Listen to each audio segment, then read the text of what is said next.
ಅಡಿಕೆ ಅಂತಕ್ಕಂಥದ್ದು ಬಹಳ ಪೋಷಕಾಂಶ ಬೇಡಂತ ಬೆಳೆ ನಮ್ಗೆ ಗೊತ್ತಿರೋ ಹಂಗೆ. ಅದಕ್ಕೋಸ್ಕರ ನಾನೇನು ಮಾಡಿದ್ದೀನಿ ಅಂತಂದರೆ, ಅದು ಈ ಗೊಬ್ಬರಗಳನ್ನು ಹಾಕ್ತೀವಿ. ಗೊಬ್ಬರಗಳು ಒಂದೇ ಥರದ್ದೇ ಹಾಕೋದ್ರಿಂದ ಒಂದೊಂದು ಥರ ಬೆನಿಫಿಟ್. ಒಬ್ಬೊಬ್ರು ಏನು ಮಾಡ್ತಾರೆ, ಒಂದು ವರ್ಷ ಕುರಿ ಗೊಬ್ಬರ ಹಾಕ್ತಾರೆ, ಮತ್ತೊಂದು ವರ್ಷ ಕೋಳಿ ಗೊಬ್ಬರ ಹಾಕ್ತಾರೆ, ಮತ್ತೊಂದು ವರ್ಷ ಸಗಣಿ ಗೊಬ್ಬರ ಹಾಕ್ತಾರೆ, ಮತ್ತು ಜೊತೆ ಸರ್ಕಾರಿ ಗೊಬ್ಬರ ಹಾಕ್ತಾರೆ. ಈ ರೀತಿ ಮಾಡ್ತಕ್ಕಂಥ ಕಾನ್ಸೆಪ್ಟು ನಮ್ಮದು ಹಂಗಲ್ಲ. ನನ್ನ ಕಾನ್ಸೆಪ್ಟ್ ಪ್ರಕಾರ ಏನು ಅಂತಂದರೆ, 4 ಗೊಬ್ಬರನ ಒಂದೇ ತೊಟ್ಟಿಗೆ ಹಾಕಿಬಿಟ್ಟು ಅದು ಕೆಳಗಡೆ ಇದನ್ನು ಮಾಡಿ ಅದಕ್ಕೆ ಹಲಿಗೆ ಹಾಕಿ ರಸ ಎಲ್ಲ ಹೊರಗೆ ಬರಂಗೆ ಮಾಡಿ, ಅದರಿಂದ ಏನು ಬರುತ್ತೆ ಆ ರಸನ ಜೊತೆಗೆ ಈ ಹಳೆ ಕಾಲದ ಎಲ್ಲ ಥರದ ಈ ಸಸ್ಯ ಪೋಷಕಾಂಶಗಳು ಸಹ ಸೇರಿ ಬರಂಗೆ, ಜೊತೆಗೆ ದಶಗವ ಪೋಷಕಾಂಶ ಸೇರಿ ಬರಂಗೆ ಅದು ಪಂಪಿಗೆ ಬಂದುಬಿಟ್ಟು ತೋಟದ ಎಲ್ಲ ಬ್ಲಾಕಿಗೆ ಹೋಗಂಗೆ ವ್ಯವಸ್ಥೆ ಮಾಡಿದೆ ನಾನು. ಏನಿದ್ರ ಇದು 4 ಥರದ ಗೊಬ್ಬರ ಹಾಕಿದ್ದೀವಿ ಇದಕ್ಕೆ ಕುರಿ ಗೊಬ್ಬರ, ಕೋಳಿ ಗೊಬ್ಬರ, ಸಗಣಿ ಗೊಬ್ಬರ ಮತ್ತು ಪ್ರೆಸ್ಮೆಂಟ್ ಅಲ್ದೇ ಅಣಬೆ ಗೊಬ್ಬರ. ಆ ಗೊಬ್ಬರದ ರಸ ಇದು ಸಸ್ಯ ಪೋಷಕಾಂಶದ್ದು ಬರುತ್ತೆ. ಗೊಬ್ಬರದ ರಸದ ಜೊತೆಗೆ ದಶಗವ ಪೋಷಕಾಂಶ ಬರುತ್ತೆ. ಎಲ್ಲ ಸೇರಿ ಇಲ್ಲಿಗೆ ಸ್ಟೋರೇಜ್ ಆಗಿ ಇಲ್ಲಿಂದ ಲಿಫ್ಟು ಇಲ್ಲಿಂದ ಈ ತೋಟಗಳಿಗೆ. ಹೌದು ಸರ್. ಅಡಿಕೆ ಈಗ ಸಾಮಾನ್ಯವಾಗಿ ಯಾವುದೇ ರೈತ ಒಂದು ತೋಟಕ್ಕೆ ಒಂದು ವರ್ಷಕ್ಕೆ 1 ಸರಿ ಗೊಬ್ಬರ ಕೊಡೋರಿದ್ದಾರೆ, 2 ಸರಿ ಕೊಡೋರಿದ್ದಾರೆ, 3 ಸರಿ ಕೊಡೋರಿದ್ದಾರೆ. ಹೌದಾ?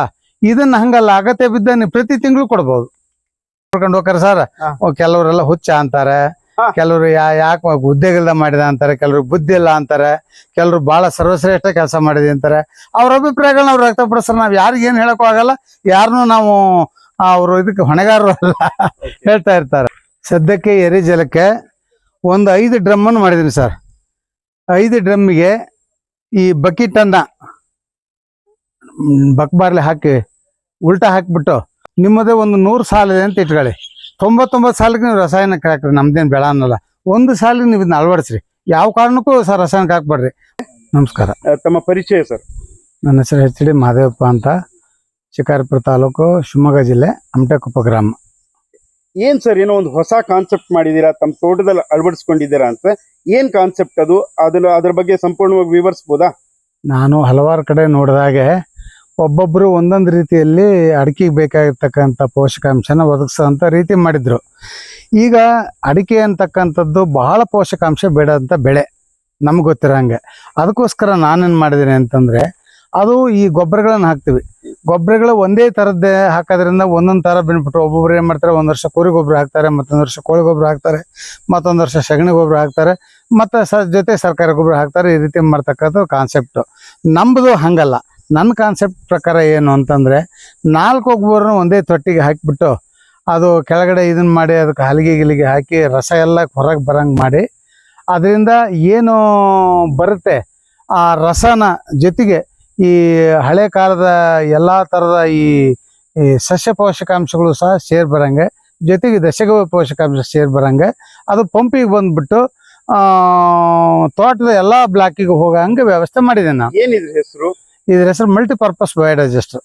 ಮಲ್ಟಿಪರ್ಪಸ್ ಬಯೋಡೈಜೆಸ್ಟ್ ಅಂತ ಅದು ನೀವೇ ಕಂಡುಕೊಂಡಿರೋ? ನಾವೇ ಕಂಡುಕೊಂಡಿರ್ತಕ್ಕಂಥ ಕ್ರಮ.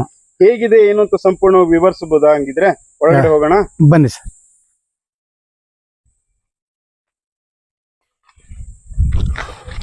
ಎಷ್ಟು ಜಾಗದಲ್ಲಿ ಮಾಡಿರೋದು ಸರ್ ಇದು? ಒಂದು 10 ಗಂಟೆ ಆಗ್ಬೋದು. ಏನ್ ಸರ್ ಈ ತೊಟ್ಟಿ ಈ ತರದೆಲ್ಲ ಇದೆ ಇದರಲ್ಲಿ? ಇದು ದಶಗವ್ಯ ಪೋಷಕಾಂಶ ತೊಟ್ಟಿ. ಹಂಗಂದ್ರೆ ದಶಗವ್ಯ ಪೋಷಕಾಂಶ ಅನ್ನೋದು ಅದನ್ನ ಹೇಳ್ತೀನಿ ವಿವರಿಸ್ತಾನೆ ಆಮೇಲೆ. ದಶಗವ್ಯ ಪೋಷಕಾಂಶನ ಹಾಕಿ 15 ದಿವಸ ಕಳಿ ಇಟ್ಟು 15 ದಿವಸದ ನಂತರ ಈ ತೊಟ್ಟಿಗೆ ಬಿಟ್ಟರೆ ಅಲ್ಲಿಂದ ಬರ್ತಕ್ಕಂಥ ಸಸ್ಯ ಪೋಷಕಾಂಶ, ಆಮೇಲೆ ಗೊಬ್ಬರದ ಸಾರ, ದಶಗವ್ಯ ಪೋಷಕಾಂಶದ್ದು ಎಲ್ಲ ಸೇರಿ ಇದಕ್ಕೆ ಬಂದು ಇದರಿಂದ ತೋಟಕ್ಕೆಲ್ಲ ಲಿಫ್ಟ್ ಆಗಂಗೆ ವ್ಯವಸ್ಥೆ ಬ್ಲಾಕ್ ವೈಸ್. ಫಸ್ಟ್ ಈಗ ಅಲ್ಲಿಂದ ವಿವರಿಸ್ತೀರಾ? ಹಾಂ ಬರ್ರಿ. ಇದು ಈ ಮನೆ ಇರೋದು, ಇದು ಮೋಟರು ಮತ್ತು ಇದನ್ನ ಇಡ್ಲಿಕ್ಕೆ, ಯಾವುದು ಫಿಲ್ಟರ್ ಇಡ್ಲಿಕ್ಕೆ ವ್ಯವಸ್ಥೆ. ಇದು ತೊಯ್ಬಾರ್ದು ಅಂತ ಮೋಟ್ರು, ಇದು ರಕ್ಷಣೆಗೆ. ಏನಿಲ್ಲ ಪ್ರಾಜೆಕ್ಟ್ ಇದು ಗೊಬ್ಬರನ ಹಾಕಿರ್ತೇವೆ. ಗೊಬ್ಬರನ ಹಾಕಿದಾಗ ಇದಕ್ಕೆ ಮೇಲೆ ಸ್ಪ್ರಿಂಕ್ಲರ್ ನೀರು ಕೊಡ್ತೀವಿ, ಕೆಳಗಡೆ ಸೊಪ್ಪು ಹಾಕಿರ್ತೇವೆ. ಇದು 4 ಥರದ ಗೊಬ್ಬರ ಹಾಕಿದ್ದೀವಿ ಇದಕ್ಕೆ ಕುರಿ ಗೊಬ್ಬರ, ಕೋಳಿ ಗೊಬ್ಬರ, ಸಗಣಿ ಗೊಬ್ಬರ ಮತ್ತು ಪ್ರೆಸ್ಮೆಂಟ್ ಅಲ್ದೇ ಅಣಬೆ ಗೊಬ್ಬರ. ಇಷ್ಟನ್ನು ಅಣಬೆ ಗೊಬ್ಬರ ಮೈಸೂರಿನ ತರಿಸಿ ಅಣಬೆ ಗೊಬ್ಬರ. ಇದನ್ನ ಏನ್ ಮಾಡ್ತೀವಿ ಅಂತಂದ್ರೆ, ಇದನ್ನ ಸ್ಪ್ರಿಂಕ್ಲರ್ ಮೂಲಕ ಹೊಡಿತೇವಲ್ಲ, ಇದನ್ನ ಸ್ಪ್ರಿಂಕ್ಲರ್ ಮೂಲಕ ಹೊಡೆದಾಗ ಇದ್ರ ಮೇಲೆ ಎರೆಹುಳ ಬಿಟ್ಟಿರ್ತೇವೆ. ಈ ಎರೆ ಹುಳ ಏನ್ ತಿಂದು ಹಿಕ್ಕೆ ಬಿಟ್ಟಿರ್ತದ್ರ ಅದು ಕೆಳಗೆ ಹೋಗಿ ಇಳಿತೈತಿ, ಕಡೆ ಕೆಳಗೆ ಇಳಿತೈತಿ ಇದ್ರಲ್ಲಿ. ಆ ಇಳಿದು ನೋಡಿ, ಆ ಪೈಪ್ ಮೂಲಕ ಪೈಪ್ ಇಲ್ಲಿ ಬರುತ್ತೆ. ಆ ಪೈಪ್ ಅನ್ನ ಮೇಲ್ಗಡೆ ಹೋಲ್ ಮಾಡಿದ್ವಿ ನೋಡ್ರಿ, ಕೆಳಗಡೆ ಲಾಳ್ಕಿ, ಮೇಲ್ಗಡೆ ಹೋಲು, ಅದಕ್ಕೆ ಸ್ಟೈನ್ಲೆಸ್ ಸ್ಟೈಲ್ ಮೆಸ್ ಸುತ್ತಿದೇವಿ, ಎಲ್ಲ ಬ್ಲಾಕ್ ವೈಸ್ ಮಾಡಿದೇವಿ. ಅದನ್ನ ಆ ಮೂಲಕ ರಸ ಸೋಸಿ ಅದ್ರ ಮೂಲಕ ಲಾಸ್ಟ್ ಕೊನೆ ತೊಟ್ಟಿಗೆ ಬರುತ್ತೆ. ಅದು ಈ ಗೊಬ್ಬರದಿಂದ ರಸ ಇಲ್ಲಿ ಬರುತ್ತೆ, ಇಲ್ಲಿಗೆ ಬಂದು ಆ ಸೊಪ್ಪಿನ ಕಷಾಯ ಸೇರಿಸ್ಕೊಂಡು ಲಾಸ್ಟ್ ತೊಟ್ಟಿಗೆ ಹೋಗುತ್ತೆ.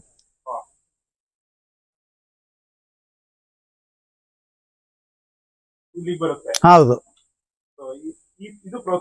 ಇದು ಪ್ರಾಸೆಸ್ ಸರ್. ಗೊಬ್ಬರದ ರಸ ಮತ್ತು ಸಸ್ಯ ಪೋಷಕಾಂಶ ಎರಡೂ ಸೇರಿ ಬರುತ್ತೆ. ಅದ್ರಲ್ಲಿ ದಶಗವ್ಯ ಪೋಷಕಾಂಶನೂ ಅಲ್ಲಿಗೆ ಬರುತ್ತೆ. ಒಂದೇ ತೊಟ್ಟಿಗೆ ಹೋಗ್ಬೇಕು, ಅದು 3 ಸೇರಿ. ಹೌದು, ಯಾವ್ದು ನೀವು ಎದುರಿಗೆ ನಿಂತಿರೋ ದಶಗವ್ಯ ಪೋಷಕಾಂಶ ತೊಟ್ಟಿ, ಅದು ಕೂಡ ಬರ್ಲಿಕ್ಕೆ ಒಂದು ವಾಲ್ ಮಾಡಿದೆ ನೋಡಿ, ಅದು ವಾಲ್ ಬರುತ್ತೆ.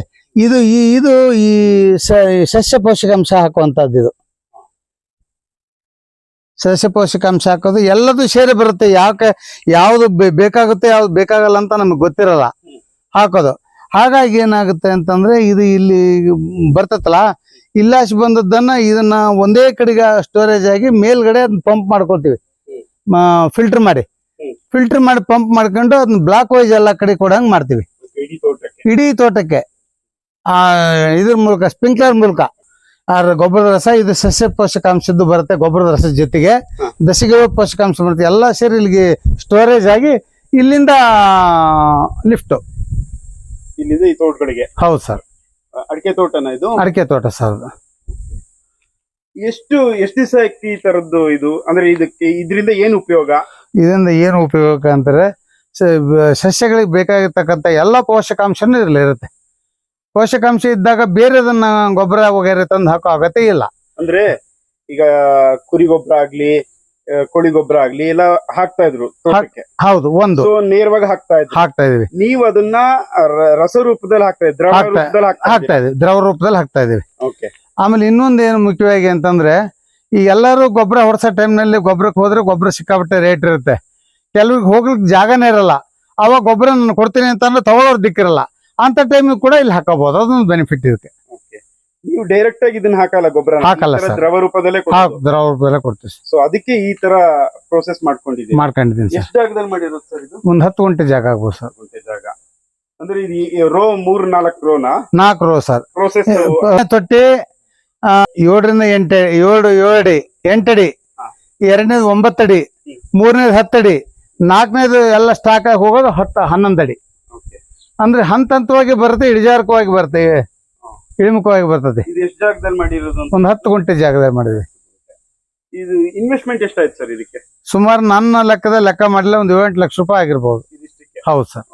ಎಲ್ಲ ಫೆನ್ಸಿಂಗ್ ಹೋಗಿ. ಎಷ್ಟು ಎಕರೆಗೆ ನೀವು ಈ ತರ? ಒಂದು 8 ಎಕರೆ ಕೊಡ್ತೇವೆ ಸರ್. 8 ಎಕರೆ ಕೊಡ್ತೇವೆ. ಬೇರೆಗೂ ಕೊಡ್ಬಹುದು, ಬೇರೆಯವ್ರಿಗೂ ಕೊಡ್ಬಹುದು. ದ್ರವ ರೂಪದಲ್ಲಿ ಕೊಡ್ಬಹುದು. ಅತ್ಯಂತ ಕಡಿಮೆ ರೇಟ್ನಲ್ಲಿ ಕೊಡ್ಬಹುದು ರೈತರಿಗೆ. ಇದು ನೀವೇ ಕಂಡುಕೊಂಡಂತ ಟೆಕ್ನಾಲಜಿ? ಹೌದು ಸರ್, ನಾವೇ ಕಂಡುಕೊಂಡಂತ ಟೆಕ್ನಾಲಜಿ. ಬೇರೆ ಕಡೆ ಒಬ್ಬೊಬ್ರು ಒಂದೊಂದ್ ಕಡೆ ಅಳವಡಿಸಿದ್ದಾರೆ. 4 ಒಂದಕ್ಕೆ ಯಾಕೆ ಅಳವಡಿಸಬಾರ್ದು ಅಂತ ಕಾನ್ಸೆಪ್ಟ್ ಮಾಡಿದಂತದ್ದು. ನೇರವಾಗಿ ಕೊಡೋ ಬದಲು ದ್ರವ ರೂಪದಲ್ಲಿ ಕೊಟ್ಟರೆ ಅನುಕೂಲನಾ? ಹೌದು ಸರ್. ಯಾವ ರೀತಿ ಅನುಕೂಲ? ಅದು ಯಾವ ರೀತಿ ಅನುಕೂಲ ಸರ್ ಅಂತಂದ್ರೆ, ಈಗ ಸಾಮಾನ್ಯವಾಗಿ ಯಾವುದೇ ರೈತ ಒಂದು ತೋಟಕ್ಕೆ ಒಂದು ವರ್ಷಕ್ಕೆ 1 ಸರಿ ಗೊಬ್ಬರ ಕೊಡೋರಿದ್ದಾರೆ, 2 ಸರಿ ಕೊಡೋರಿದ್ದಾರೆ, 3 ಸರಿ ಕೊಡೋರಿದ್ದಾರೆ. ಇದನ್ನ ಹಂಗಲ್ಲ, ಅಗತ್ಯ ಬಿದ್ದ ಪ್ರತಿ ತಿಂಗಳು ಕೊಡ್ಬಹುದು. ಪ್ರತಿ ತಿಂಗಳು ಕೊಡ್ಬಹುದು. ಅದು ಅವನಿಗೆ ಏನಾಗುತ್ತೆ ಅಂತಂದ್ರೆ, ಯಾವ್ಯಾವ ಹಂತದಲ್ಲಿ ಪೋಷಕಾಂಶ ಯಾವ್ಯಾವ ಹಂತದಲ್ಲಿ ಇದು ಬೇಕಾಗತ್ತೆ ಅಷ್ಟು ಏಕಾಲಕ್ಕೆ ಸಿಗ್ತಾ ಹೋಗ್ತದೆ. ನಿಮ್ಗೆ ದ್ರವ ರೂಪದಲ್ಲೇ ಕೊಡ್ಬೇಕು ಅಂತ ಯಾಕೆ ಅನ್ಸ್ತು? ಅಂದ್ರೆ ಇದನ್ನ ಎಲ್ಲರೂ ನಾವು ಹಿಂದಿನ ಕಾಲದಿಂದನೂ ಎರೆಗೊಬ್ಬರ, ತಿಪ್ಪೆ ಗೊಬ್ಬರ ಎಲ್ಲ ಹಾಕ್ತಾ ಇದ್ವಿ. ಆದ್ರೆ ಈ ತರ ಟೆಕ್ನಾಲಜಿ ಮಾಡ್ಬೇಕು ಅಂತ ಯಾಕೆ ಅನ್ಸ್ತು ಸರ್? ಯಾಕೆ ಅನಿಸ್ತಾರೆ, ಇವತ್ತು ಸ್ಕಿಲ್ ಲೇಬರ್ಸ್ಗಳ ಪ್ರಾಬ್ಲಮ್. ಯಾರು ನಾವು ಗೊಬ್ಬರ ತಂದಿಟ್ಕೊಂತೀವಿ, ಹಾಕಕ್ ಬರಲ್ಲ, ಸಿಕ್ಕಾಪಟ್ಟೆ ರೇಟ್ ಕೇಳ್ತಾರ, ಮನೆಯವ್ರು ಮಾಡಕ್ ರೆಡಿ ಇರಲ್ಲ. ಅವಾಗ ಈ ಕಾನ್ಸೆಪ್ಟ್ ನಲ್ಲಿ ಹಾಕಿದ್ರೆ ಇದು ಯಾರು ಅಗತ್ಯನೂ ಇಲ್ಲ, ತಾನೇ ಆಟೋಮೆಟಿಕ್ ಆಗಿ ಹೋಗುತ್ತೆ. ಅಂದ್ರೆ ಎಲ್ಲದಕ್ಕೂ ಆಟೋಮೆಟಿಕ್ ಇದ್ ಮಾಡ್ಬಿಟ್ಟಿದ್ದಾರೆ. ಹೌದು, ಎಲ್ಲ ಪೈಪ್ ಲೈನ್ ಮಾಡಿ ಎಲ್ಲ ಸ್ಪ್ರಿಂಕ್ಲರ್ ಇದನ್ನ ಮಾಡಿದೀವಿ. ಸ್ಪ್ರಿಂಕ್ಲರ್ಗೂ ಕನೆಕ್ಟ್ ಆಗುತ್ತೆ, ಡ್ರಿಪ್ಗೂ ಕನೆಕ್ಟ್ ಆಗುತ್ತೆ. ಇದು ಇದೇ ಫಸ್ಟ್ ಟೈಮ್ ಮಾಡಿದೀರಾ? ಹೌದು ಸರ್. ಎಲ್ಲರೂ ಬಂದು ನೋಡ್ಕೊಂಡು ಹೋಗ್ತಿದ್ದಾರೆ ಅನ್ಸುತ್ತಲ್ಲ ಈ ತರದನ್ನೀಗ? ಬಹಳ ಜನ ನೋಡ್ಕೊಂಡು ಹೋಗ್ತಾರೆ ಸರ್. ಕೆಲವರೆಲ್ಲ ಹುಚ್ಚ ಅಂತಾರೆ, ಹಾ. ಕೆಲವರು ಯಾಕೆ ಉದ್ಯೋಗದ ಮಾಡಿದ ಅಂತಾರೆ, ಕೆಲವರು ಬುದ್ಧಿ ಇಲ್ಲ ಅಂತಾರೆ, ಕೆಲವರು ಬಹಳ ಸರ್ವಶ್ರೇಷ್ಠ ಕೆಲಸ ಮಾಡಿದೆ ಅಂತಾರೆ. ಅವ್ರ ಅಭಿಪ್ರಾಯಗಳನ್ನ ಅವ್ರು ವ್ಯಕ್ತಪಡಿಸ್ತಾರೆ. ನಾವ್ ಯಾರಿಗ ಏನ್ ಹೇಳಕ್ಕೂ ಆಗಲ್ಲ, ಯಾರನ್ನು ನಾವು ಅವರು ಇದಕ್ಕೆ ಹೊಣೆಗಾರರು ಅಲ್ಲ ಹೇಳ್ತಾ ಇರ್ತಾರೆ. ಈಗ ನೀವ್ ಇದನ್ನ ಹಾಕಿರೋದ್ರಿಂದ ಹಾ. ಕೆಮಿಕಲ್ ಆಗ್ಲಿ ಬೇರೆ ಆಗ್ಲಿ ಏನು ಸಿಂಪಡಣೆ ಮಾಡೋದೇ ಇಲ್ಲ. ಅಗತ್ಯ ಇಲ್ಲ ಸರ್. ಇದಕ್ಕೆ ಮುಂದುವರೆದ ಭಾಗವಾಗಿ ನಾವೇನ್ ಮಾಡಿದೀವಿ, ಇದು ಡ್ರಂಚಿಂಗ್ ಆತಿ ವಿಧಾನ. ಈ ಸ್ಪ್ರೇಗೂ ಕೂಡ ನಾನು ಹೊಸ ವಿಧಾನ ಮಾಡಿದ್ದೇನೆ. ಅದನ್ನು ತೋರಿಸಬಹುದಾ? ತೋರಿಸ್ಬೋದು. ಏನದು ವಿಧಾನ? ಅದು ಎರೆಜಲದ ಘಟಕ. ಎರೆಜಲ ಘಟಕ. ಹಾ, ಹಾ. ಇದು ಮಲ್ಟಿ ಡೈಜೆಸ್ಟ್. ಡೈಜೆಸ್ಟ್. ಇದು ಇನ್ನೊಂದು ಎರೆಜಲ. ಎರೆಜಲದ್ದು. ಎರೆಜಲ ಏನು ತೋರಿಸಿ ಬರ್ರಿ ಸರ್. ಅದು ಇಲ್ಲೇ ಇದೆ.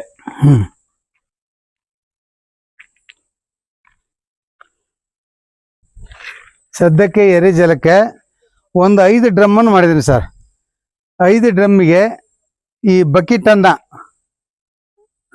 ಬಕ್ಬಾರ್ಲೆ ಹಾಕಿ ಉಲ್ಟಾ ಹಾಕಿಬಿಟ್ಟು ಅದೇ ತೊಟ್ಟಿಗೆ ಅದೇ ಇಲ್ಲ ಇದಕ್ಕೆ ಓಕೆ ಇದು ಹಾಕಿ ಅದರದ ಬಕೆಟ್ ಲೆವೆಲ್ಗೆ ಜಲ್ಲಿಗಳು ಅದನ್ನೆಲ್ಲ ತುಂಬಿ ಫಿಲ್ಟರ್ ಆಗೋದಕ್ಕೆ ಅದ್ರ ಮೇಲೆ ಗೊಬ್ಬರಗಳನ್ನ ಹಾಕಿ ಒಂದು ಫುಲ್ ನೀರ್ ಹಾಕಿ ಒಂದು 2 ದಿವಸ ತೆಗಿಯೋದು. ತೆಗೆದಾದ್ಮೇಲೆ ಏನಕತ್ತೆ ಆ ಇದಿರುತ್ತಲ್ಲ ಎರೆಹುಳ ಬಿಡೋದು. ಅವಾಗ ಎರೆಹುಳ ಬಿಟ್ಟಾದ್ಮೇಲೆ ಎರೆಹುಳದಾಗ ಇದಾಗಿ ಬರುತ್ತೆ. 5ರಲ್ಲೂ ಡ್ರಮ್ನಲ್ಲಿ ಯಾವ್ದ್ರಲ್ಲಿ ಬಂದು ಒಂದೇ ಕಡೆ ಬರ್ಬೇಕು. ಹಂಗ್ ಮಾಡಿ ಅದಕ್ಕೆ ಬೇಗ ಹಾಕಂಗ್ ಮಾಡಿದೀವಿ. ಇಲ್ಲಿಗೆ ಲಾಕ್ ಹಾಕಿದ್ವಿ ನೋಡ್ರಿ. ಇದು ಲಾಕ್ ಹಾಕ್ಬಿಟ್ರೆ ಇದನ್ನ ಯಾರು ಲಾಕ್ ಓಪನ್ ಮಾಡ್ದೆ ಮಾತ್ರ ತೆಗಿಬೇಕು.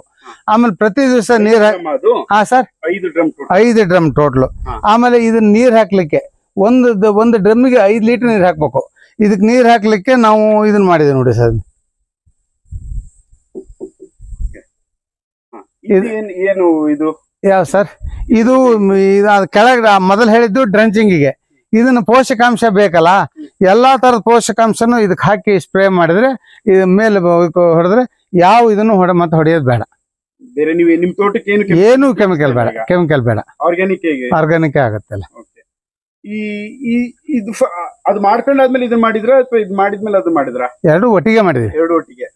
ಇದು ನಿಮ್ದೇ ಓನ್ ಕಾನ್ಸೆಪ್ಟ್? ಹೌದು ಸರ್. ಈ ತರ ಯಾರು ಮಾಡಿಲ್ಲ. ಅಲ್ಲ, ನನಗೆ ಇದಕ್ಕೆ ಮಾರ್ಗದರ್ಶನ Gulbarga university professor doctor Rajiv Taggeli ಅಂತ ಅವ್ರ ಮಾರ್ಗದರ್ಶನ ಇದು. ಅವ್ರು ಮಾಡಿದಾರೆ ಬೇರೆ ಅಲ್ಲ, ಅವ್ರು ಬೇರೆ ಕಡೆ ಮಾಡಿ ತೋರಿಸಿದಾರೆ. ಅವರು ಯೂನಿವರ್ಸಿಟಿಯಲ್ಲಿ ಮಾಡಿದ್ದಾರೆ. ಅವ್ರ ಮಾರ್ಗದರ್ಶನದಲ್ಲೇ ಮಾಡಿದ್ದೀನಿ ನಾನು. ಸಣ್ಣ ಪುಟ್ಟ ನನಗೆ ಗೊತ್ತಾಗದ್ರದನ್ನ ಟೆಕ್ನಿಕಲ್ ಕೇಳ್ಕೊಂಡು ಅವ್ರ ಮಾರ್ಗದರ್ಶನದಲ್ಲೇ ಮಾಡಿದ್ದೀನಿ. ಎಷ್ಟು ಖರ್ಚಾಯ್ತು ಎಲ್ಲ ಸೇರಿ ಇದು ಎಲ್ಲ ಈ ಟೋಟಲ್ ಕಾನ್ಸೆಪ್ಟ್ ಎರೆಜಲ ಇದು ಸೇರಿ ನನಗೆ ಒಂದು 7 ಲಕ್ಷ ಖರ್ಚಾಗಿದೆ. ಇದನ್ನು ಕೂಡ ಪೈಪ್ ಲೈನ್ ಥ್ರೂನೇ ಕೊಡೋದಾ ನೀವು? ಹೌದು ಸರ್. ಇದನ್ನ ಪೈಪ್ ಲೈನ್ ಥ್ರೂ ಕೊಡಲ್ಲ ಸರ್. ಇದು ಔಷಧಿ ಹೊಡೆಯೋ ಸ್ಪ್ರೇ ನಲ್ಲಿ ಇದನ್ನ ಎರೆಜಲ ಹಾಕೊಂಡು ಒಂದು 10 ಲೀಟರ್ 1 ಲೀಟರ್ ಎರೆಜಲಕ್ಕೆ 10 ಲೀಟರ್ ನೀರು ಹಾಕ್ಬೋದು. ಅಲ್ಲಿ 100 ಲೀಟರ್ ನೀರು ಹಾಕ್ಬೋದು. ಆ ರೀತಿಯಲ್ಲಿ ಹಾಕ್ಬಿಟ್ಟು ಇದನ್ನ ಸ್ಪ್ರೇ ಕೊಡ್ತೇವೆ. ಯಾವ್ಯಾವಾಗ ಸ್ಪ್ರೇ ಮಾಡ್ತೀರಾ ಯೂಶಲಿ? ಯಾವಾಗ ನಮಗೆ ಅನ್ಸುತ್ತೆ ವರ್ಷಕ್ಕೆ ಒಂದು 3 ಸರಿ ಅಂತೂ ಕೊಡ್ಬೇಕು. ಒಂದ್ 2-3 ಸರಿ, 4-5 ಸರಿ ಕೊಟ್ಟರು ತೊಂದರೆ ಇಲ್ಲ, ಅಡ್ಡ ಪರಿಣಾಮ ಆಗಲ್ಲ. ಉಪಯೋಗಿಸ್ಕೋಬಹುದು. ಇದರಿಂದ ಏನ್ ಅನುಕೂಲ ಸರ್? ಇದರಿಂದ ಏನ್ ಅನುಕೂಲ ಅಂದ್ರೆ, ಮೇಲ್ಗಡೆ ಏನು ಹಿಂಗಾರು ಇರ್ತಲ್ಲ, ಹಿಂಗಾರಿಗೆ ಬೇಕಾಗಿರ್ತಕ್ಕಂಥ ಪೋಷಕಾಂಶ ಮತ್ತು ಯಾವುದೇ ಒಂದು ಇದು ಬೇಕಾದ್ರೂ ಇದ್ರಲ್ಲಿ ಸಿಗುತ್ತೆ. ಅದರಲ್ಲಿ ಪೋಷಕಾಂಶಗಳು ಸಿಗುತ್ತೆ. ಅದರೊಟ್ಟಿಗೆ ನಾವು ಈ ಮುಂದಿನ ದಿನಗಳಲ್ಲಿ ಇದಕ್ಕೆ ಅಳವಡಿಸಿ ಎರೆಜಲಕ್ಕೆ ಕೊಡೋದಕ್ಕೆ ಫಿಶ್ ಅಮಿನೋ ಆಮ್ಲ ಮತ್ತು ಕೋಳಿ ಮೊಟ್ಟೆ ಕಷಾಯನ ಇದಕ್ಕೆ ಆಡ್ ಮಾಡ್ಬೇಕು ಅಂತ ಮಾಡಿದೆ. ಈ ಎರೆಜಲಕ್ಕೆ ಎಷ್ಟು ದಿವಸ ಬೇಕಾಗುತ್ತೆ ಪ್ರೋಸೆಸ್ ಆಗ್ಲಿಕ್ಕೆ? ಏನೇನೆಲ್ಲ ಹಾಕ್ತೀರಾ ಅದಕ್ಕೆ? ಏನೆಲ್ಲ ಹಾಕ್ತೀವಿ ಅಂತಂದ್ರೆ, ಅದಕ್ಕೆ ಒಂದು ಬಕೆಟ್ ಅನ್ನ ಉಲ್ಟಾ ಮಾಡಿ ಹಾಕ್ಬಿಟ್ಟು ಅದಕ್ಕೆ ಅದರ ಆ ಲೆವೆಲ್ ವರ್ಗು ನಾವು ಜಲ್ಲಿ ತುಂಬಿ ಈ ಏನು ಟ್ಯಾಂಕ್ ನಿಪ್ಪಲ್ ಹಾಕ್ತಿವಲ್ಲ, ಆ ಟ್ಯಾಂಕ್ ನಿಪ್ಪಲ್ ಇದಕ್ಕೂ ಮತ್ತು ಬಕೆಟ್ಗೆ ಸೇರಿ ಹಾಕಿರ್ತೇವೆ. ಅದು ಬಕೆಟ್ ಇಂದನೂ ಮತ್ತೆ ಸೋರ್ಸ್ ಫಿಲ್ಟರ್ ಆಗೇ ಬರುತ್ತೆ. ನೀರು ಹೊರಗೆ ಬರುತ್ತಲ್ಲ, ಈ ನೀರಿಂದ ಒಂದ್ ಸರಿ 5 ಲೀಟರ್ ಹಾಕಿದ್ರೆ ಅದು ಒಂದು 3-4 ಲೀಟರ್ ಎರೆಜಲ ಬರುತ್ತೆ ಹೊರಗೆ. ಅದು ಬರುವಂತ ಎರೆಜಲ ಎಷ್ಟು ಎಕರೆಗೆ ಆಗುತ್ತೆ ಸರ್? ಅದು ಒಂದು 5 ಲೀಟರ್ ನೀರು ಹಾಕಿದ್ರೆ 4 ಲೀಟರ್ ಬರುತ್ತೆ. ಅದೇ ರೀತಿ 5 ಡ್ರಮ್ಮಿಂದ 20 ಲೀಟರ್ ಹೊರಗೆ ಬರುತ್ತೆ ಪ್ರತಿದಿನ. ಸರಿಯಾಗಿ ಪ್ರತಿದಿನ ತೆಗೆದ್ರೆ 15ರಿಂದ 20 ಲೀಟರ್ ಬರುತ್ತೆ. ಈಗ ಆಲ್ರೆಡಿ ಸ್ಟಾರ್ಟ್ ಮಾಡಿದೀರಾ ಸರ್? ಈಗ ಮಾಡ್ತಾ ಇದೀವಿ. ಇದು ಈಗ 90% ಪ್ರಾಸೆಸ್ ನಲ್ಲಿ ಇದೆ ಇದು. ಯಾಕೆ ಸರ್ ಈ ತರದನ್ನೆಲ್ಲ ಟೆಕ್ನಾಲಜಿ ಹಾಕೋಬೇಕು ಅಂತ ಹೆಂಗ್ ಅನ್ಸ್ತು? ಅಂದ್ರೆ ಒಂದು ಕೆಮಿಕಲ್ ಜಾಸ್ತಿ ಉಪಯೋಗಿಸಬಾರ್ದು ಅಂತನಾ? ಕೆಮಿಕಲ್ ಜಾಸ್ತಿ ಉಪಯೋಗಿಸಬಾರ್ದು ಅಂತ ಕೆಮಿಕಲ್ ಉಪಯೋಗಿಸೋದ್ರಿಂದ ಏನಾಗುತ್ತೆ ಅಂತ ಅಂದ್ರೆ ಕೃತಕ ಅದು, ಇದು ನ್ಯಾಚುರಲ್, ಇದು ನೈಸರ್ಗಿಕ, ಇದರಿಂದ ಅಂತ ಇದಾಗಲ್ಲ ಅಂತ ಅನ್ನೋದನ್ನ ನಾವು ಕಂಡಂತ ಸತ್ಯ. ಈ ಹಿಂದೆ ನಾವೇ ಪ್ರಯೋಗ ಮಾಡಿ ಹಂಗಾಗಿ ಇದನ್ನ ಮಾಡಬೇಕಾದ್ ನಾವು. ತುಂಬಾ ಫಾರ್ಮ್ಗಳಿಗೆಲ್ಲ ತಿರ್ಗಾಡಿದೀರಾ ಅನ್ಸುತ್ತೆ. ತಿರ್ಗಾಡಿದ್ದೀನಿ ಒಂದೊಂದು ಪ್ರಾಜೆಕ್ಟ್ ನೋಡಿದೀನಿ ನನಗೆ ಸರಿ ಯಾವ್ದು ತಪ್ಪು ಯಾವ್ದು ನಾನೇ ಕಂಡ್ಕೊಂಡಿದೀನಿ. ಬಲ್ಲರ ಜೊತೆ ಕೇಳಿದೀನಿ, ತಾಜಾಣ ಆದ್ರೂ ಮಾಜಾಣ ಕೇಳ್ಕೊಂತ ಕೇಳಿದೀನಿ. ಕೇಳ್ಕೊಂಡು ಮಾಡ್ಕೊಂಡು ವಿಜ್ಞಾನ ಜೊತೆ ಚರ್ಚೆ ಮಾಡಿ ಕೊನೆ ಹಂತಕ್ಕೆ ಇದನ್ನ ನಿರ್ಧಾರ ನೀವೇ ಅಳವಡಿಸ್ಕೊಂಡಿದ್ದೀನಿ. ಇದ್ರ ಬಗ್ಗೆ ರೈತರು ಏನ್ ಹೇಳ್ತಾರೆ? ಈ ತರದ ಕಾನ್ಸೆಪ್ಟ್ ನ ನೋಡಿ ಯಾರಿಗಾದ್ರೂ ಹೇಳಿದೀರಾ? ಯಾರಿಗೂ ಹೇಳಿಲ್ಲ ಸರ್, ಯಾಕಂದ್ರೆ ಅವರು ಭಿನ್ನ ವಿಚಿತ್ರವಾದಂತ ಮಾಡ್ತಾ ಇರ್ತೀರಾ? ಇಲ್ಲ ಸಾಹಸ ಅಂದ್ರೆ ನನ್ನ ಅಭಿಪ್ರಾಯ ಇಷ್ಟೇ. ಯಾಕಂದ್ರೆ 10 ಪ್ರಯೋಗಗಳನ್ನು ನಾವು ಮಾಡಿದಾಗ ಅದ್ರಲ್ಲಿ ಒಂದು 4 ಫೇಲ್ ಆಗ್ಬೋದು, ನಮಗೆ ಒಂದು 6 ಪಾಸ್ ಆದ್ರೆ ಅದು ನಮಗೆ ಜೀವನಕ್ಕೆ ದಾರಿ ಅಂತ. ಒಟ್ಟಾರೆ ಈ ತರ ಮೆಥಡ್ ನ ಅಳವಡಿಸ್ಕೊಂಡು ರೈತರು ಮಾಡಬಹುದಾ? ಮಾಡ್ಬೋದು. ಏನೆಲ್ಲ ಪ್ರಯೋಜನಗಳಾಗತ್ತೆ? ಪ್ರಯೋಜನಗಳನ್ನ ನಾನ್ ನೋಡೋದಲ್ಲ, ಮುಂದೆ ನನ್ನ ಬೆಳೆ ನೋಡಿ ಅವರೇ ನೋಡ್ಕೊಂಡು ತಿಳ್ಕೊಬಹುದು, ಮಾಡಬಹುದು. ಅಕಸ್ಮಾತ್ ಆಗದೆ ಇದ್ದರಿಗೆ ಇದ್ರದ್ದು ರೆಡಿ ಆಗಿರ್ತಕ್ಕಂಥ ದಶಕ ಪೋಷಕಾಂಶ ಇರ್ತಕ್ಕಂಥದ್ದನ್ನ ಡೈರೆಕ್ಟ್ ಆಗಿ ನಾವು ಕೊಟ್ಟು ಬಿಡ್ತಾವ ಅವರಿಗೆ. ಅವ್ರು ನೀರ್ ಹಾಕೊಂಡು ಅವ್ರು ಸ್ಪ್ರೇ ಮಾಡ್ಕೋಬಹುದು, ಡ್ರೆಂಚಿಂಗ್ ಮಾಡ್ಕೋಬಹುದು. ಆಮೇಲೆ ಎರೆ ಜಲದಿದ್ದನ್ನು ಕೊಡ್ತಾವ, ಅವರು ಕೂಡ ಸ್ಪ್ರೇ ಮಾಡ್ಕೋಬಹುದು. ರೈತರಿಗೆ ಏನ್ ಹೇಳಲಿಕ್ಕೆ ಇಷ್ಟಪಡ್ತಾರೆ? ಅತ್ಯಂತ ಕಡಿಮೆ ಖರ್ಚಿನಲ್ಲಿ ಈ ರಾಸಾಯನಿಕಗಳ ಮೊರೆ ಹೋಗೋ ಬದಲು ಅತ್ಯಂತ ಕಡಿಮೆ ಖರ್ಚಿನಲ್ಲಿ ನಮ್ಗೆ ಏನು ಖರ್ಚು ತಯಾರು ಮಾಡ್ಲಿಕ್ಕೆ ಬದ್ಧತೆ ಅದು ಅಲ್ಪ ಸ್ವಲ್ಪ ಇಟ್ಕೊಂಡು ನೀವು ಕೊಟ್ರೆ ಸಾಕಪ್ಪ, ನಾನು ಬದುಕೊಳ್ತೇನೆ, ನೀವು ಒಳ್ಳೇದ್ ಹಾಕ್ಯಾಡ್ರಿ ಅಂತ ಹೇಳ್ತೇನೆ. ನೀವಾಗ್ಲೇ ಹೇಳ್ತಾ ಇದ್ರಿ ಈ ದಶಗವ್ಯ ಅಂತ. ಹೌದು ಸರ್. ದಶಗವ್ಯ ಬಗ್ಗೆ ಹೇಳೋದಾದ್ರೆ? ದಶಗವ್ಯ ಪೋಷಕಾಂಶ ಸರ್, ಪೋಷಕಾಂಶ ಸರ್. ಇದರಲ್ಲಿ ಏನಂತಂದ್ರೆ ಮುಖ್ಯವಾಗಿ ಬೆಳೆಗಳಿಗೆ ಬೇಕಾಗಿರೋದು ಈಗ ಮೂಲ ಪೋಷಕಾಂಶ, ಆಮೇಲೆ ಲಘು ಪೋಷಕಾಂಶ ಮತ್ತು ಸೂಕ್ಷ್ಮ ಪೋಷಕಾಂಶ ಬೇಕು. ಈ ದಶಗವ್ಯ ಮಾಡೋದ್ರಿಂದ ಅಷ್ಟು ಪೋಷಕಾಂಶಗಳು ಅದ್ರಲ್ಲಿ ಸಿಗುತ್ತೆ. ಅದು ಹೆಂಗೆ ಪ್ರೋಸೆಸ್? ಪ್ರಾಸೆಸ್ ಅದು ಈಗ ನಾವು ಅದನ್ನ ಮಾಡ್ಲಿಕ್ಕೆ ಸ್ಟಾರ್ಟ್ ಮಾಡಿದ್ರೆ ಅದು ತಯಾರಾಗಿ ಹೊರಗೆ ಬರ್ಲಿಕ್ಕೆ ಕನಿಷ್ಠ 15ರಿಂದ 20 ದಿವಸ ಬೇಕು. ಅದು ಏನೇನೆಲ್ಲ ಇದು ಹಾಕ್ತೀರಾ ಸರ್? ಹಾಕ್ತೀವಿ ಅದಕ್ಕೆ ಸಗಣಿ ಜೊತೆಗೆ ತುಪ್ಪ, ಹಾಲು, ಮೊಸರು, ಎಳ್ನೀರು, ಆಮೇಲೆ ಈ ಮಳೆಗಳನ್ನು ಹಾಕ್ತಿವಿ. ಇದಕ್ಕೆ ಫೆರಸ್ ಇದು ಕಾಂಟೆಸ್ಟ್ ಬೇಕು ಅಂತ, ಆಮೇಲೆ ಜಿಂಕ್ ಬೇಕು ಅನ್ನೋದಕ್ಕೆ ಒಂದು ಹಳೆ ಯಾವುದೋ ಬ್ಯಾಟ್ರಿಗಳನ್ನು ಒಡೆದಕ್ಕೆ ಹಾಕಿರ್ತೀವಿ. ಆಮೇಲೆ ಅದ್ರ ಜೊತೆಗೆ ಈ ಎಲ್ಲ ದ್ವಿದಳ ಧಾನ್ಯದ ಹಿಟ್ಟುಗಳನ್ನ ಹಾಕಿರ್ತೀವಿ. ವೇಸ್ಟ್ ಡಿಕಾಂಪೋಸ್ಟರು ಕೂಡ ಅದಕ್ಕೆ ಹಾಕಿರ್ತೀವಿ. ಆಮೇಲೆ ಗೋಮೂತ್ರ ಹಾಕಿರ್ತೀವಿ, ಗೋಕೃಪ ಮತ್ತು ಎಲ್ಲದು ಮಜ್ಜಿಗೆ ದ್ರಾವಣ ಎಲ್ಲ ಅದಕ್ಕೆ ಹಾಕಿ ಎಲ್ಲ 15 ದಿವಸಕ್ಕೆ ತಯಾರಾದ್ಮೇಲೆ ಅದನ್ನ ಹೊರಗೆ ನಾವು ತೆಗಿತೇವೆ. ಆ ಗೊಬ್ಬರದ ರಸ ಮತ್ತೆ ಇದು ಒಟ್ಟಿಗೆ ಒಂದೇ ಟ್ಯಾಂಕಿಗೆ ಬರೋದ್ರಿಂದ ಒಟ್ಟಿಗೆ ಎತ್ತವ್ರಿಂದ ಎಲ್ಲಾ ಪೋಷಕಾಂಶ ಅಡಕವಾಗಿರ್ತದೆ ಅಲ್ಲಿ. ಮೇನ್ ನಾವು ಪೋಷಕಾಂಶ ಕೊಡ್ಬೇಕಾಗಿರುವಂತ. ಹೌದು ಸರ್, ತೋಟಕ್ಕೆ. ಸೊ ಕೆಮಿಕಲ್ ಉಪಯೋಗಿಸಲು ಈ ತರದ ಉಪಯೋಗ ಮಾಡಬಹುದು. ಅದು ಕಡಿಮೆ ಖರ್ಚಿನಲ್ಲಾಗುತ್ತೆ, ಅತ್ಯಂತ ಇದ್ರ ಖರ್ಚಿನಲ್ಲಾಗುತ್ತೆ. ಗೊಬ್ಬರ ಹಾಕೋದು ಇದು ಹಾಕೋದು ಅದು ಎಷ್ಟೋ ದುಡ್ಡು ಉಳಿಯುತ್ತೆ ಇದ್ರಲ್ಲಿ. ಹೆಚ್ಚು ಕಮ್ಮಿ ಒಂದು 5ನೇ 1 ಭಾಗ ದುಡ್ಡು ಉಳಿಯುತ್ತೆ. ಅದು ₹1 ಖರ್ಚಾಗೋದಕ್ಕೆ ಇದಕ್ಕೆ 20 ಪೈಸೆ ಸಾಕು. ಬಟ್ ಫಸ್ಟ್ ಒಂದ್ಸರಿ ಇನ್ವೆಸ್ಟ್ಮೆಂಟ್ ಇರುತ್ತೆ, ಒನ್ ಟೈಮ್ ಇನ್ವೆಸ್ಟ್ಮೆಂಟ್, ದೀರ್ಘ ಪ್ರಾಫಿಟ್.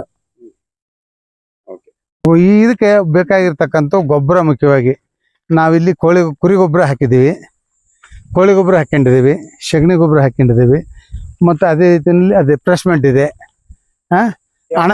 ಫ್ರೆಶ್ಮೆಂಟ್ ಗೋಕಾಕಿಂದ ತರಿಸಿ. ಮತ್ತು ಅದು ಅಣಬೆ ಗೊಬ್ಬರ ಇದೆ. ಇದನ್ನೆಲ್ಲ ಹಾಕಿ ಎಲ್ಲದೂ ಮಿಸ್ ಹಾಕಿದ್ರೆ ಯಾವ್ದಾರು ಒಂದು ಪ್ರತಿಫಲ ಬರುತ್ತೆ ಅನ್ನೋದು ನನ್ನ ಕಾನ್ಸೆಪ್ಟು. ಇದಕ್ಕೂ ಮುಂಚೆ ನಾನೇನ್ ಮಾಡ್ಕೊಂಡಿದ್ದೀರಾ? ಇಲ್ಲ, ಚೀಲ ಲೆಕ್ಕದಲ್ಲಿ ಒಟ್ಟು ಸಮ ಪ್ರಮಾಣದಲ್ಲಿ ಹಾಕಿದ್ರು ತೊಂದರೆ ಇಲ್ಲ. ಅದು ತೊಟ್ಟಿ ಎಷ್ಟು ಅಡಿ ಹೇಳಿದ್ರು? ಒಂದು ಮೊದಲನೇ ತೊಟ್ಟಿ 8 ಅಡಿ, 2ನೇ ತೊಟ್ಟಿ ಅದಕ್ಕಿಂತ 9 ಅಡಿ, 3ನೇದು 10 ಅಡಿ, 4ನೇದು 11 ಅಡಿ. ಈ ತರದ ಕಾನ್ಸೆಪ್ಟ್ ಉಪಯೋಗಿಸ್ಕೊಂಡು ನಿಮ್ ತೋಟಕ್ಕೆ ಏನಾದ್ರು ಅಳವಡಿಸ್ಕೊಂಡಿದ್ದೀರಾ? ಈಗ ಹಿಂದೆ ಅಳವಡಿಸ್ಕೊಂಡಾಗ ಇಲ್ಲಿ ಒಂದು ಸಣ್ಣ ಪ್ರಮಾಣದಲ್ಲಿ ನಾನೇ ಮಾಡ್ಕೊಂಡು ವಿವಿಧ ರೀತಿಯ ಸೊಪ್ಪುಗಳು ತಂದು ಕಷಾಯ ತಂದು ಅದನ್ನ ಹಾಕೋದು, ಡ್ರೆಂಚಿಂಗ್ ಮಾಡೋದು ಮಾಡ್ಕೊಂಡೆ. ಆ ಒಂದು ಸಮಯದಲ್ಲಿ ನಾವು ಉಪಯೋಗಿಸ್ತಾ ಇದ್ವಿ. ಧಾರವಾಡ ಕೃಷಿ ಮೇಳಕ್ಕೆ ಹೋಗಿದ್ದೆ. ಅಲ್ಲಿ ಮುಖ್ಯಸ್ಥರು ಡಾಕ್ಟರ್ ಎಸ್ ಎ ಪಾಟೀಲ್ ಇದ್ರು. ಅವ್ರು ಒಂದ್ ದಿವಸ ಕೇಳಿದ್ರು, ಅಲ್ಲಪ್ಪ ನೀವು ಇಷ್ಟೆಲ್ಲ ಹೇಳ್ತಿರಲ್ಲ, ನೀವೇನು ಹಿಂಗ್ ಮಾಡ್ತಿರಲ್ಲ ಅಂತ ಕೇಳಿದ್ರು. ನೀವು ಬರೀ ವಿಜ್ಞಾನಿಗಳಲ್ಲಪ್ಪ, ನಾವು ವಿಜ್ಞಾನಿಗಳು, ನೀವು ರೈತರ ವಿಜ್ಞಾನಿಗಳು ಅಂದ್ರು. ನಿಮ್ಮ ಅನುಭವನ ಹೇಳ್ರಿ ಅಂದ್ರು. ನಂಗೆ ಏನು ಗೊತ್ತಿಲ್ಲ ಸರ್, ಗೊತ್ತಿದ್ದಷ್ಟು ಹೇಳು ಅಂತ ಕೇಳಿದ್ರು. ಏನಿಲ್ಲ ಸರ್, ಇದನ್ನೆಲ್ಲ ಈ ಸೊಪ್ಪುಗಳ ಕಷಾಯನೆಲ್ಲ ಹಾಕ್ತಾನಲ್ಲ ಇದನ್ನ ನಾ ಸ್ಪ್ರೇ ಮಾಡ್ತೀನಿ. ಹುಳ ಸಾಯುತ್ತೆ ಅಂತ ನಿಂಗೇನು ಗ್ಯಾರಂಟಿ ಅಂತ ಕೇಳಿದ್ರು. ಸರ್ ಸಾಯ್ತಾ ಬಿಡುತ್ತಾ ನನಗೆ ಗೊತ್ತಿಲ್ಲ, ಒಟ್ಟಾರೆ ಇದು ನಾ ತಿನ್ನಕ್ಕೆ ಯೋಗ್ಯ ಅಲ್ಲ ಅಂತ ಬಿಟ್ಟು ಹೋಗತ್ತೆ ಅವ್ರ ರೈತ ಬದುಕಿ ಅಂತ ನಂದೆ. ವೆರಿ ಗುಡ್ ಅಂದ್ರು ಅವರು. ಈಗ ನೀವು ಅಳವಡಿಸ್ಕೊಂಡಿದ್ದೀರಾ ಅದನ್ನ? ತೆಗ್ದು ಈಗ ತೆಗ್ದು ಇದನ್ನ ಬಲ್ಕಾಗಿ ಮಾಡಿದ್ದೇನಲ್ಲ ಈಗ. ಅದಲ್ಲ. ಈ ಹಿಂದೆ ಆ ರಸನ ಉಪಯೋಗಿಸ್ಕೊಂಡು ತೋಟಕ್ಕೆ ಹಾಕಿದ್ದೆ. ಹಾಕಿದಾಗ ಏನೇನು ಇದ್ ಮಾಡಿದ್ರಿ? ಹಲ್ಸು ನಾನು ಹಲ್ಸಕ್ಕೆ ಹಾಕಿದ್ದೆ, ರೇಷ್ಮೆ ಹಾಕಿದ್ದೆ, ಬೇರೆ ಇತ್ಲ ಹಿಂದೆ ಹಲ್ಸ್ ಚೆನ್ನಾಗಿ ಬಂದಿದೆ ಒಂದೇ ಇದರಲ್ಲಿ. ಇದಕ್ಕೇನು ನೀವು ಕೆಮಿಕಲ್ ಹಾಕಿಲ್ಲ ಸರ್, ಹಾಕಿಲ್ಲ. ಯಾವುದು ಕೆಮಿಕಲ್ ಫ್ರೀ ಸರ್ ಇದು ತೋಟ, ಕೆಮಿಕಲ್ ಯಾವುದು ಹಾಕಿಲ್ಲ ನಾನು. ಇದೇ ನೀವು ಗೊಬ್ಬರದ ರಸಗಳನ್ನೇ ಇದಕ್ಕೆ ಹಾಕಿದ್ದು ಸರ್, ಹಾಕಿದ್ದು ಸರ್ಕಾರ ಇದು ಸಗಣಿ ಗೊಬ್ಬರ ಅದಿದ್ದು ಹಾಕ್ತಿದ್ದೆ ಅಷ್ಟೇ. ಆಮೇಲೆ ಇನ್ನೊಂದು ಏನು ಮಾಡಿದ್ದೀನಿ ಸರ್ ನಾನು ಅಂತಂದರೆ, ನನ್ನ ತೋಟದಲ್ಲಿ ನಾನು ಇದನ್ನ ಅಳವಡಿಸ್ಕೊಂಡಿದ್ದೆ. ಯಾವುದು ರೇಷ್ಮೆಯನ್ನು ನಾನು ಬೆಳೀತಾ ಇದ್ದೆ. ರೇಷ್ಮೆ ಬೆಳೆಯುವಾಗ ಸೊಪ್ಪುಗಳನ್ನೆಲ್ಲ ಕಡಿದು ರಂಬೆ ಪದ್ಧತಿಯಲ್ಲಿ ಕಡಿದು ಸೊಪ್ಪು ಹಾಕಿದಾಗ ಆ ರಂಬೆ ಲಾಸ್ಟ್ ಉಳಿತಿದ್ದಲ್ಲ ಅದನ್ನು ಕ್ರಷಿಂಗ್ ಮಾಡಿ, ಅದು ಒಂದು ವುಡ್ ಚೀಪರ್ ಅಂತ ಹೇಳಿ ಒಂದು ಮೆಷಿನ್ ತಂದಿದೆ. ಅದು ಕೊಟ್ಟುಬಿಟ್ಟು ಅದು ಅಷ್ಟು ಚಾಪ ಆದಮೇಲೆ ಪುಡಿ ಆದಮೇಲೆ ಅದನ್ನು ಬುಡಕ್ಕೆ ಹಾಕ್ತಿದ್ವಿ. ಬುಡಕ್ಕೆ ಹಾಕಿದ್ಮೇಲೆ ಗೊಬ್ಬರ ಹಾಕಿ ಅದು ಸಾಕಷ್ಟು ಗೊಬ್ಬರ ಆಗ್ತಿತ್ತು. ಈ ತೋಟದ ಬಳಕೆಗೆ ಇದನ್ನು ಮಾಡಬೇಕು ಅನ್ನೋದು ನಾವು ಮೂಲ ಉದ್ದೇಶ ಇಟ್ಕೊಂಡು ಮಾಡ್ತಾ ಇದ್ದೀವಿ. ಅದಕ್ಕೂ ಮೊದಲು ಇದೇ ಮಾದರಿಯಲ್ಲಿ ಸಣ್ಣ ಪ್ರಮಾಣದಲ್ಲಿ, ಬಹಳ ಸಣ್ಣ ಪ್ರಮಾಣದಲ್ಲಿ ನಾವು ಇದನ್ನ ಮಾಡ್ತಾ ಇದ್ವಿ. ಅದು ನಮ್ಗೆ ಅನುಕೂಲ ಕಂಡ ಮೇಲೆ ಇದನ್ನ ಮಾಡ್ಬೋದು ಅಂತ ಅಂದ್ಮೇಲೆ ನಾವು ಮಾಡ್ತಾ ಇದ್ದೀವಿ. ಇಲ್ಲಿ ಏನೇನು ಬೆಳೆ ಬೆಳೀತಾ ಇದ್ರಿ ಸರ್? ಇಲ್ಲಿ ಸರ್ ಎಲ್ಲ ಸಾಮಾನ್ಯ ಮಿಶ್ರ ಬೆಳೆ ಇದೆ. ನಮ್ದು ರೇಷ್ಮೆ ಇದೆ, ಆಮೇಲೆ ಹಲ್ಸಿದೆ, ನೇರ್ಲಿದೆ, ಆಮೇಲೆ ಪೇರ್ಲಿದೆ, ಮೆಕಾಡಮಿಯಾ, ಬಟರ್ ಫ್ರೂಟು ಎಲ್ಲ ಹಾಕೊಂಡಿದ್ದೀನಿ ಸಾಮಾನ್ಯ ಮಿಶ್ರ ಬೆಳೆ. ಈಗ ಇಡೀ ತೋಟಕ್ಕೆ ನಿಮ್ಮ ಹೊಸ ಮೆಥಡ್ ರೂಪದಲ್ಲೇ? ಹೌದು ಸರ್, ಹೌದು. ಹೊಸ ಮೆಥಡ್ ರೂಪದಲ್ಲೇ ಮಾಡ್ತಾ ಇರೋದು. ಓಕೆ. ಇದಕ್ಕೆ ₹1 ಬೇರೆ ಕೆಮಿಕಲ್ ಫರ್ಟಿಲೈಸರ್ ಕೆಮಿಕಲ್ ಹಿಂದೆ ಹಾಕಿದೇವಿ, ಈಗ ಹಾಕೋ ಆಲೋಚನೆ ಇಲ್ಲ. ಮುಂದೆ ಹಾಕೋ ಆಲೋಚನೆ ಇಲ್ಲ. ಇದು ಸಕ್ಸಸ್ ಆಯ್ತು ಅಂದ್ರೆ ದೇವರಿಂದ ಹಾಕೋ ಆಲೋಚನೆ ಇಲ್ಲ. ರೈತರು ಕೂಡ ಇದನ್ನ ಅಳವಡಿಸ್ಕೊಂಡು ಬಹಳ ಕಡಿಮೆ ಪ್ರಮಾಣದಲ್ಲಿ ಇದನ್ನ ಉಪಯೋಗಿಸಬಹುದು ಅಂತ ನನ್ನ ಅನಿಸಿಕೆ. ಸೊ ನಿಮ್ಮ ಆ ಮೆಥಡ್ ಉಪಯೋಗಿಸ್ಕೊಂಡು ಮತ್ತೆ ಹೇಗೆ ತೋಟ ನಿರ್ಮಿಸಿದೀರಾ ಅಂತ ತೋರಿಸಬಹುದಾ? ಆ ಮೆಥಡ್ ಅನ್ನು ಉಪಯೋಗಿಸ್ಕೊಂಡು ನಾನೇನ್ ಮಾಡಿದೀನಿ ಅಂತಂದ್ರೆ, ಜಿಗ್ಜಾಗ್ ಪದ್ಧತಿಯಲ್ಲಿ 12 ಅಡಿ 12 ಅಡಿ ಡಯಾಂಗಲ್ ನಲ್ಲಿ ಬರಂಗೆ ಎಕ್ಸ್ ಮಾರ್ಕ್ ಹಾಕಿದ್ರಲ್ಲ, ಎಕ್ಸ್ ಮಾರ್ಕಿನ ಇದಕ್ಕೊಂದು ಹಾಕಿದ್ರಿಂದ 9 ಸಮಾನಾಗಿ ಬರುತ್ತೆ. ಆಮೇಲೆ ನನ್ನ ಕಾನ್ಸೆಪ್ಟಿನ ಪ್ರಕಾರ ಏನು ಅಂತಂದ್ರೆ, ನೀರು ಗೊಬ್ಬರ ಕೊಡೋದೆಲ್ಲ ತೊಂದರೆ ಆಗುತ್ತೆ ಅಂತೇಳಿ ಏನು ಮಾಡಿದ್ದೀನಿ ನಾನು, ಪ್ರತಿ ಪ್ಲಾಂಟಿನ ಬುಡಕ್ಕೆ ಚೌಕಾಕಾರದಲ್ಲಿ 1.5 ಅಡಿದಲ್ಲಿ ಆಳಕ್ಕೆ ಗುಂಡಿ ಮಾಡಿದ್ದೀನಿ. ಎಲ್ಲ ಗೊಬ್ಬರ ಗೋಡು ಮತ್ತೊಂದು ಎಲ್ಲ ಅದಕ್ಕೆ ಹಾಕ್ತೀನಿ. ಇನ್ನು ಹೊರಗಡೆದೆಲ್ಲ ಔಷಧಿ ಹೊಡೆದು ಹೋದ್ರು ಮುಗೀತು. ಆಮೇಲೆ ಇದೇನಾಗುತ್ತೆ ಅಂದರೆ 12 ಅಡಿ ಹಾಕಿದ್ದು ಸಾಲಿನ ಸಾಲಿಗೆ 6 ಅಡಿ ಅಂತರ. ಆಮೇಲೆ ಈ ಗುಣಿಯಿಂದ ಗುಣಿಗೆ 12 ಅಡಿ ಬರುತ್ತೆ. 12 ಅಡಿ ಬಂದಾಗ 6 ಅಡಿಗೆ ಒಂದು ಅಂತರಕ್ಕೆ ಹಾಕ್ಬೋದು. 6 ಅಡಿ ಸಾಲಿನಲ್ಲೂ ಕೂಡ ಬೇರೆ ಬೆಳೆಯನ್ನು ಮಾಡ್ಬೋದು. ಒಟ್ಟು ಎಲ್ಲ ಸಮಗ್ರವಾಗಿ 9 ಅಡಿನೇ ಬರುತ್ತೆ. ಅದು ತೋರಿಸ್ಬೋದು, ಅದು ತೋರಿಸ್ತೀನಿ.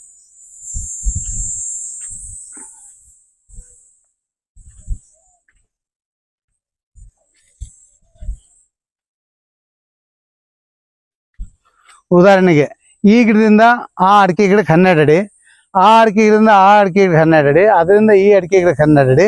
ಇದನ್ನ ಎಕ್ಸ್ ಮಾರ್ಕ್ ಹಾಕಿದ್ರೆ ಇಲ್ಲೊಂದು ಅಡಿಕೆ ಬರುತ್ತೆ. ಅವಾಗ ಇದಷ್ಟು 9 ಅಡಿ ಸಾಲು. ಇಲ್ಲಿ ನೋಡಿ, ಇಲ್ಲಿ ಬರ್ರಿ 9 ಅಡಿ ಸಾಲು. ಇದು ಪೂರ್ತಿ ಪೇರ್ಲು ಕೂಡ 9 ಅಡಿ ಸಾಲೆ. ಹೌದು, ಮಿಶ್ರ ಬೆಳೆಯಾಗಿ ಪೇರ್ಲೆ ಹಾಕಿದ್ದೀನಿ, ಮತ್ತೆ ಮೆಕಾಡಮಿ ಹಾಕಿದ್ದೀನಿ, ಬಟರ್ ಫ್ರೂಟ್ ಹಾಕಿದ್ದೀನಿ. ಹೌದು ನೋಡಿ ಪೂರ್ತಿ ಅಡಿಕೆ ಸಾಲೆ. ಅದು ಈ ಸಾಲ ಪೂರ್ತಿ ಅಡಿಕೆ ಸಾಲು. ಇತ್ಲಾಗಿತ್ತು ಪೂರ್ತಿ ಪೇರ್ಲಿದೆ ಸಾಲು. ಈ ರೀತಿ ಎಕ್ಸ್ ಮಾರ್ಕ್ ಹಾಕಿದ್ರೆ ಏನ್ ಅನುಕೂಲ ಅಂತಂದ್ರೆ ಏನಿಲ್ಲ. ಇದು ಒಂದೇ ಪ್ರದೇಶದಲ್ಲಿ 1 ಎಕರೆಯಲ್ಲಿ ಉದಾಹರಣೆಗೆ 550 ಅಡಿಕೆ ಕುಂದಿರುತ್ತೆ ಅಂದ್ರೆ 550 ಉಪ ಬೆಳೆಗಳು ಕೂಡ ಕುಂದಿರುತ್ತೆ. ಡಬಲ್ ಬೆನಿಫಿಟ್ ಅದು. ಸೊ ಇದಕ್ಕೇನಕ್ಕೂ ನೀವು ಕೆಮಿಕಲ್ ಉಪಯೋಗಿಸಿಲ್ಲ ಸರ್? ಕೆಮಿಕಲ್ ಉಪಯೋಗಿಸಿಲ್ಲ. ನಾವೇನ್ ಮಾಡಿ ನೋಡ್ರಲ್ಲ, ಹಿಡಿರಿ ತೋಟ ಉಪಯೋಗ, ಬುಡಕ್ ಹಿಡಿರಿ. ಚೌಕ ಗುಂಡಿ ಮಾಡಿದ್ವಿ. ಇಲ್ಲಿ ಬರ್ರಿ, ಈ ಕಡೆ ಬರ್ರಿ, ಗುಂಡಿ ಬರಂಗ್ ತೋರಿಸ್ತೇನೆ ಬೇಕಾರೆ. ಇಲ್ಲ ಇಲ್ಲಿ ನೋಡಿ, ಇಲ್ಲಿ ಬರ್ರಿ, ಇಲ್ಲಿ ಗುಂಡಿ ಇದೆ ನೋಡಿ, ಚೌಕ ಗುಂಡಿ. 1.5 ಇಲ್ಲಿಗೆ ಗೊಬ್ಬರ ತುಂಬಿದ್ರೆ ಆಯ್ತು. ಇನ್ನು ಉಳಿದದ್ದೆಲ್ಲ ಬೀದಿಗೆ ಔಷಧಿ ಹೊಡೆದೋಗ್ರು ಮುಗಿದೋದು, ಸಮಸ್ಯೆ. ಚೆನ್ನಾಗಿ ಬಂದಿದಾವಲ್ಲ? ಹೌದು ಸರ್, ಬಂದಿದೆ. ಕಮರ್ಷಿಯಲ್ ಉಪಯೋಗಿಸ್ತಾ ಇದ್ದೀರಾ ಈಗಾಗಲೇ? ಉಪಯೋಗಿಸ್ತಾ ಇದೆ ಸರ್.